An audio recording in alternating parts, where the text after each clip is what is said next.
انعکاس جریان خبرهای روز از تلویزیون جهاننما. در استودیو با خبرها محمد موسی ادریس.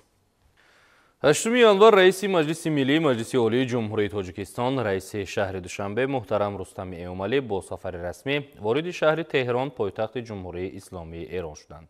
در فرودگاه بین‌المللی شهر تهران رئیس مجلس ملی مجلس عالی جمهوری تاجیکستان رئیس شهر دوشنبه محترم رستم ایومالی را معاون رئیس مجلس شورای اسلامی جمهوری اسلامی ایران و دیگر شخصان رسمی استقبال گرفتند.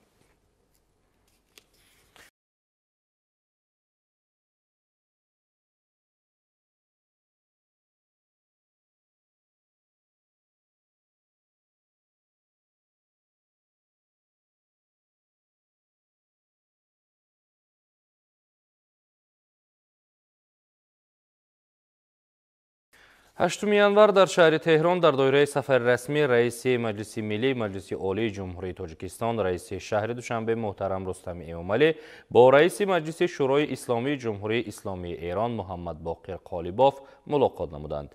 رئیس مجلس شورای اسلامی جمهوری اسلامی ایران محمد باقر قالیباف رئیس مجلس ملی مجلس عالی جمهوری تاجیکستان رئیس شهر دوشنبه محترم رستم ایومالی را به جمهوری اسلامی ایران صمیمانه خیر مقدم گفت. محترم رستم ایومالی به رئیس مجلس شورای اسلامی جمهوری اسلامی ایران برای دعوت جهت انجام دادن سفر رسمی و پذیرایی صمیمی اظهار سپاس و منتداری بیان نمودند. در جریان ملاقات و مذاکرات هیئت‌ها دایره وسیع مسائل مهم و افضلیت‌ناک روابط و همکاری تاجیکستان و ایران مورد بررسی قرار گرفت. با قناعتمندی تاکید گردید که مکالمه سیاسی سطح عالی تاجیکستان و ایران در تحکیم پیگیرانه مناسبت‌ها و گسترش همکاری گوناگون جنبه نقش سازنده دارد. جانب‌ها نقش و اهمیت پارلمان‌ها را در نظام مناسبت‌های بین‌الدولتی بسیار مهم و کلیدی ارزیابی نموده جهت گسترش رابطه‌های بین همدیگری هوسمندی بیان داشتند. باید گفت که امروز همکاری اقتصادی و تجارتی و دیگر رابطه‌های بین جمهوری تاجیکستان و جمهوری اسلامی ایران را 200 سند همکاری به تنظیم می‌دارند.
رئیس مجلس ملی مجلس عالی جمهوری تاجیکستان رئیس شهر دوشنبه محترم رستم ایومالی با پرزیدنت جمهوری اسلامی ایران محترم سعید ابراهیم رئیسی ملاقات انجام دادند.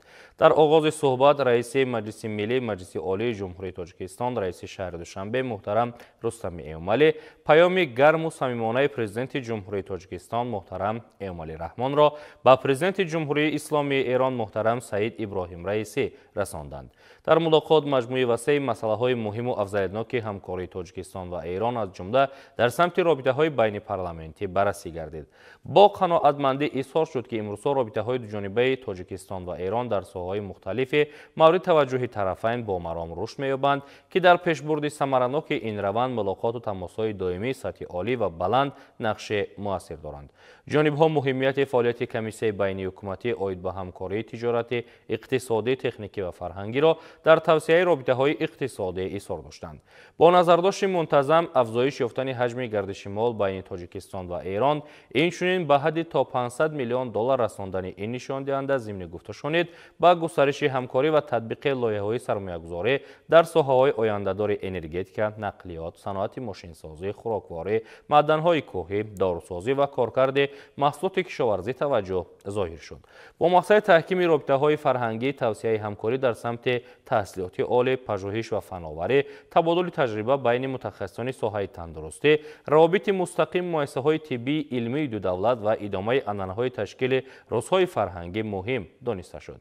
ضمن صحبت دایر به مسائل همکاری دو دولت در عرصه بین‌المللی و بین منطقوی از جمله در اطراف وضع افغانستان و فلسطین مبادله افکار صورت گرفت.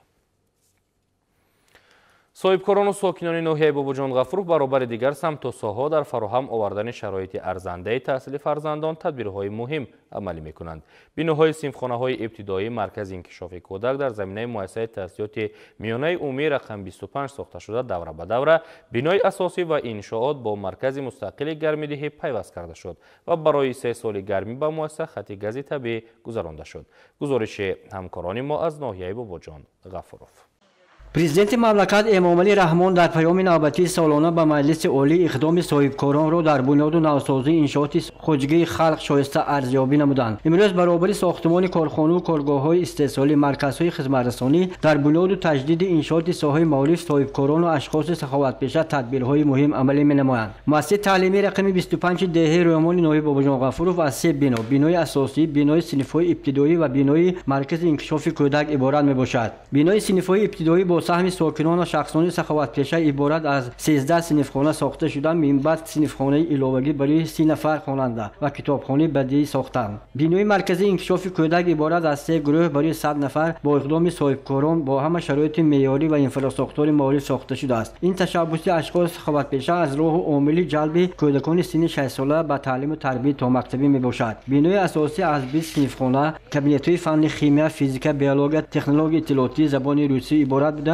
дар марҳилаи аввал бо саҳму иқдоми волидайн бинои таълимии асосӣ ва бинои маркази инкишофи кӯдак ба маркази мустақили гармидӣ пайваст гардида, гармӣ бо истифода аз сӯзишвории алтернативии ангиш истеҳсол карда мешуд. соли ҷорӣ дар бинои синфҳои ибтидоӣ ки қаблан бо усули анъанавӣ гарм карда мешуд, дар муддати кӯтоҳ давоми 20 рӯз бо ташаббуси соҳибкорон системаи ягонаи гармидӣ ташкил карда шуд. ҳамзамон бо мақсади сарфии нерӯи барқ маводи сӯзишворӣ бо иқдоми соҳибкорон ба муассисаи таълимии хатти гази табиӣ кашида ба деҳхонаи маркази мустақили гармидӣ пайваст карда шуд, ки аз ҷиҳати экологӣ тоза буда, синфхонаи долонҳои ҳар си бинои муассисаи таълимиро ба гармии мӯътадил таъмин менамояд. имрӯз дар мактаб 1534 нафар хонанда таҳсил мекунад ва бо истифода аз шароити имкониятии фароҳамоварда шуда, ки ҳастанд, бо иқдоми сокинони соҳибкорони маҳаллӣ амалӣ шудааст, дар озмуну олимпиадаҳои сатҳи мухталиф ба дастовардҳо ноил мешаванд.